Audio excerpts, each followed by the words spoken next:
Arestado ang isang lalaki sa isinagawang drug buy bust operation ng Aringay Municipal Police Station sa Barangay San Benito Norte, Aringay, La Union. Ang detalye ng report mula kay Patrolman Dennis Carina.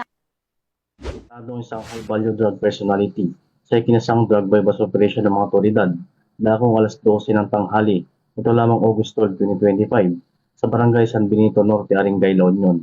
Kinilala ni Police Major Romel D. Centino, hepe ng Aringay Municipal Police Station, ang suspect ni Salias Naldo, residente ng Barangay Purok Sarok, Cam 7, Baguio City, na tinaguri ang isang high-value individual sa talaan ng mga otoridad. Sa isinagawang operasyon, nasamsam mo ng suspect ang 7 head-seal transparent plastic sachet na nagalaman ng hinihinalang shabu na may kabuuang bigat na tinatayang 30 na gramo.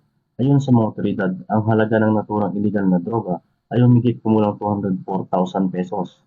Bukod dito, na-recover rin sa operasyon ng mga iba pang ebidensya, 6 pieces 1,000 budol money, 1 black sling bag, 1 brown coin purse, 3 pieces cellphone, 1 Toyota Innova Color Blue.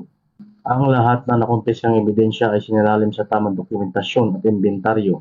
Samantala, ang suspect ay kasalukuyang nasa kustodiya ng Aringay PNP at maharap sa kasong paglabag sa Republic Act 9165 o Comprehensive Dangerous Drugs Act of 2002.